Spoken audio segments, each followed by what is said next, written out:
여보세요. 잘 계셨어, 어머니? Is the speaker on? 잘 있었어. 저기 안젤리카가 요리 잘하잖아. 그 사람이 호떡을 만들라 그러는데 그 어머니가 예전에 만들었던 게 기억이 나서 연락하는 거야. 저기 간단하게 저기 레시피 그것 좀 달라고. 저기 반죽을 할 때는 어떻게 해야 되지?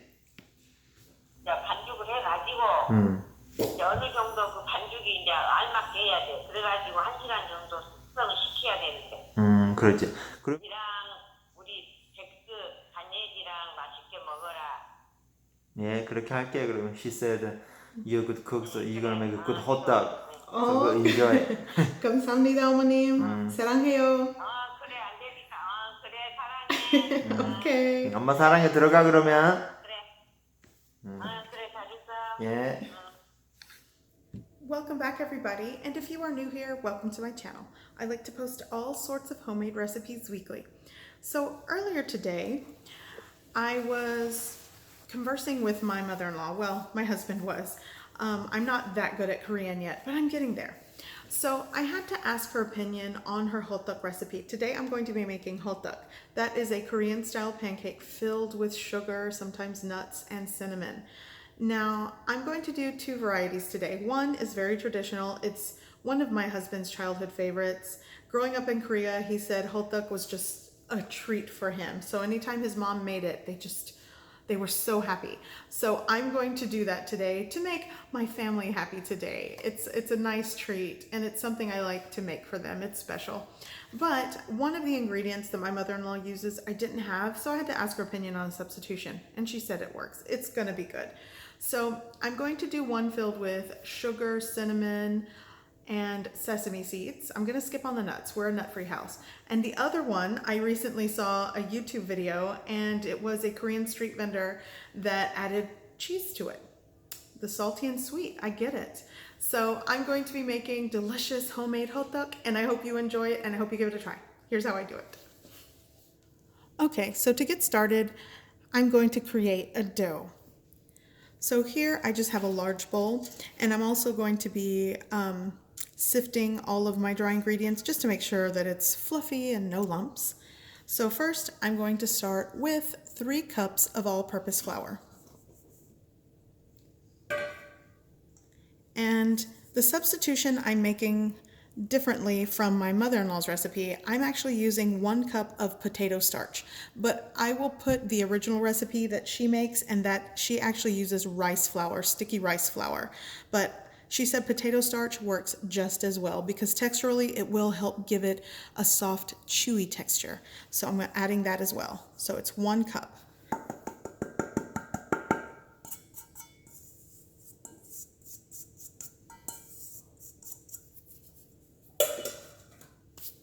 Oh. So now I'm just going to just make sure everything is lump-free. It's always nice to get recipes from my Korean mother-in-law because I'm not very familiar with cooking Korean food. I mean, I can cook it, but it's something I'm learning to cook. So when I get her recipes, I really get excited.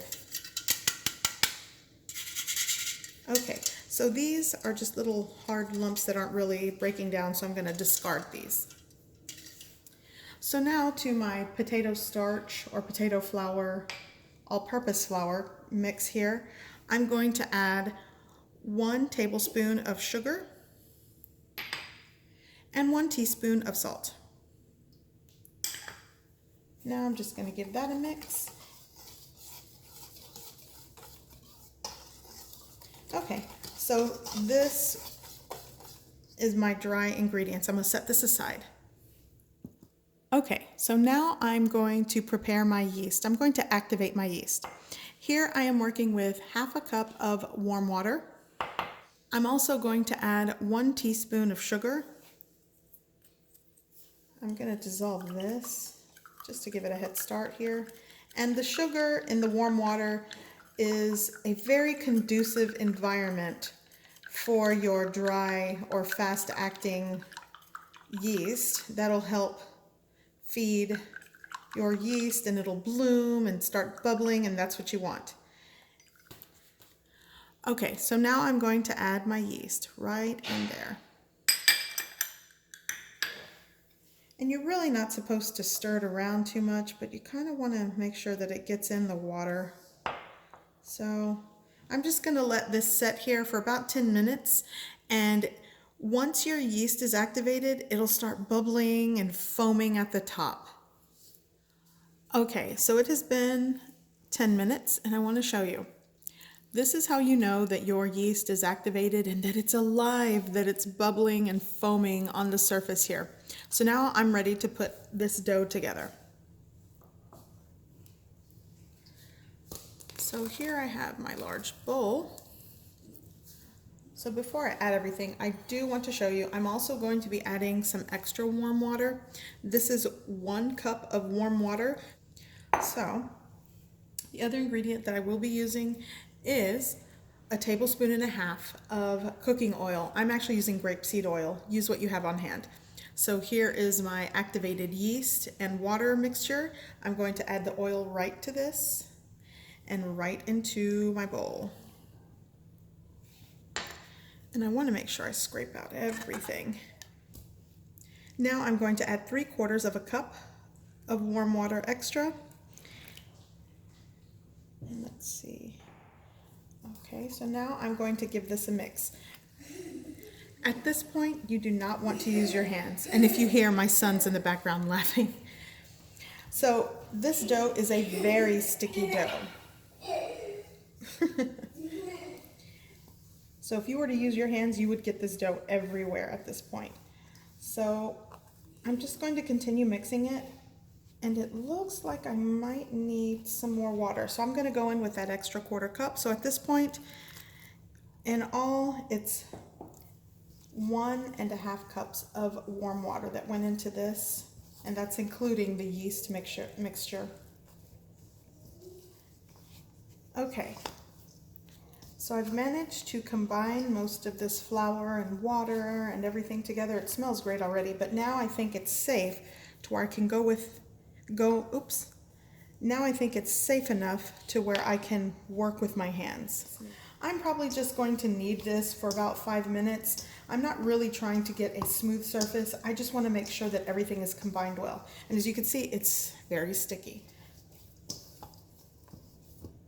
And sticky is good. You want it to be tacky and sticky. Okay, so I'm not going to mix it too much more than that. So I'm actually going to take whatever was left in my little measuring cup with oil, and I'm just going to sort of oil the surface.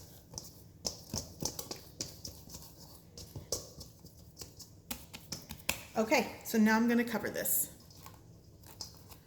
Okay, so I have this covered.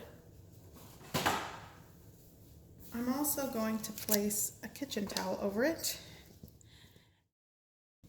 I'm just going to put this right into my oven.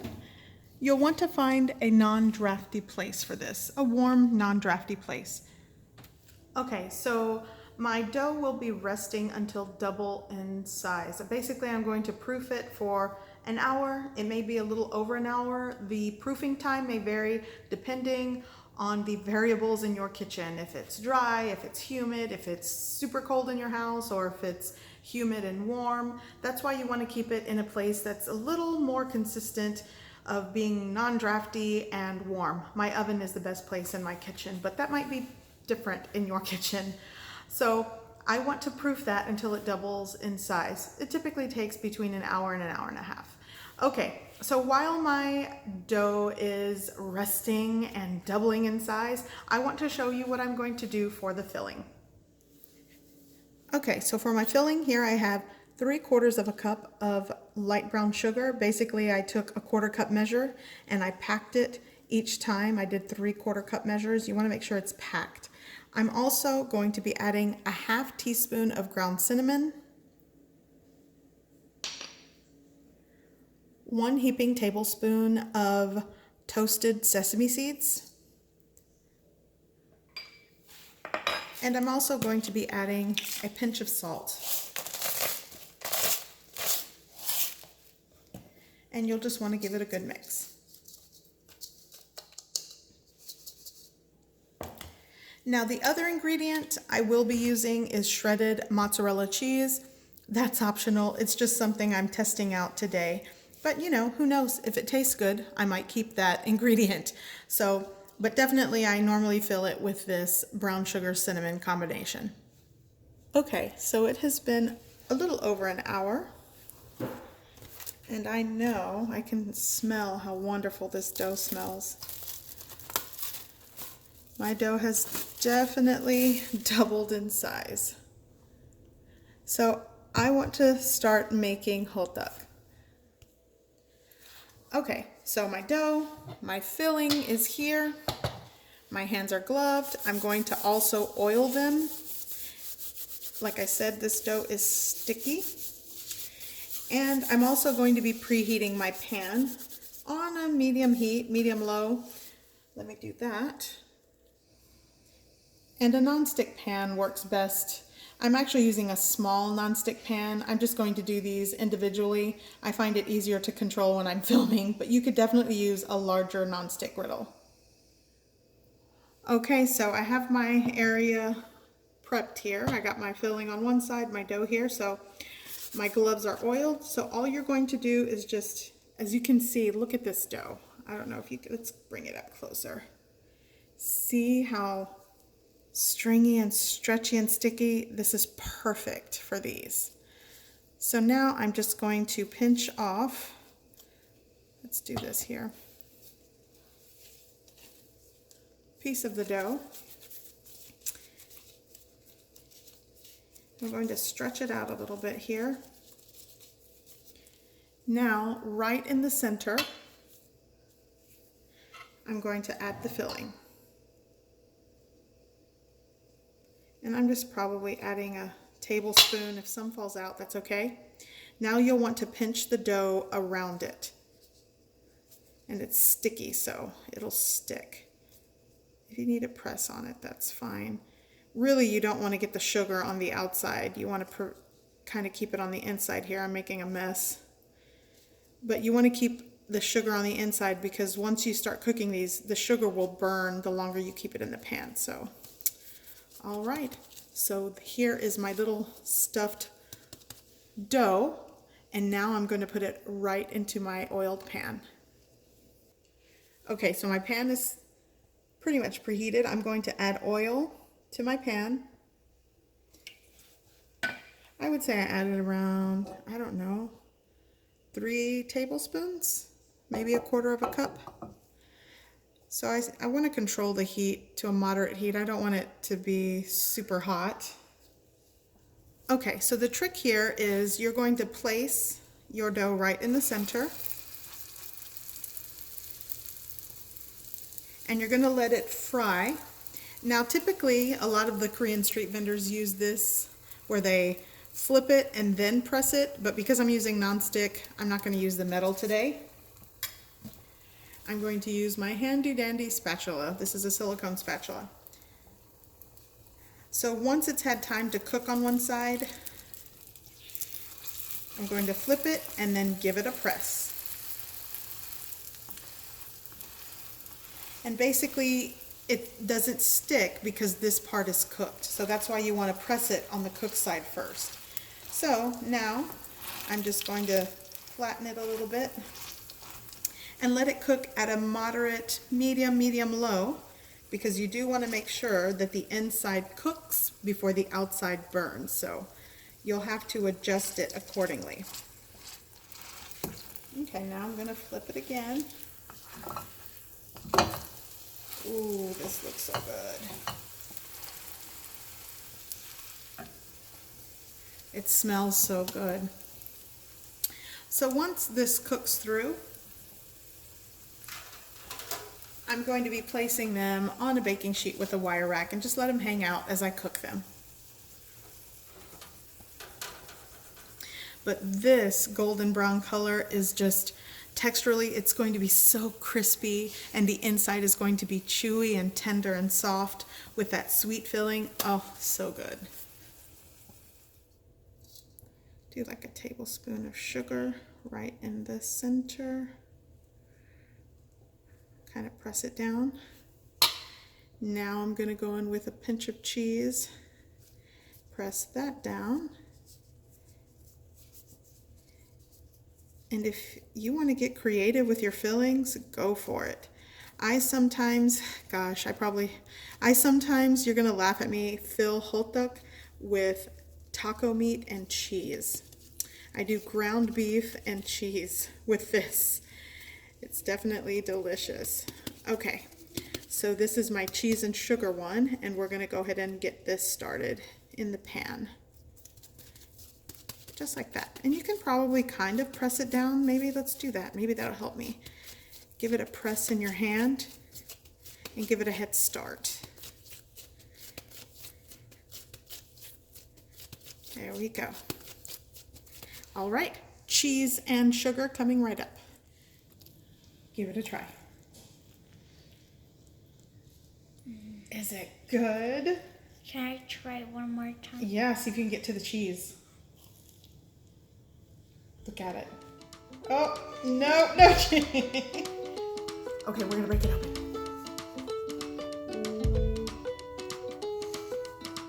Yes, look at this. Oh, it's dripping. Cheesy. All right, that's your half. I'm gonna try half. Dad's missing out. I'm going in for a bite.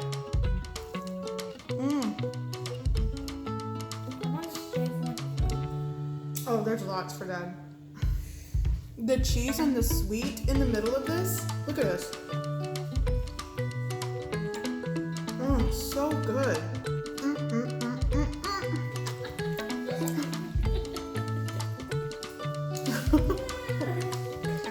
Honey, are you over there? You want to come try?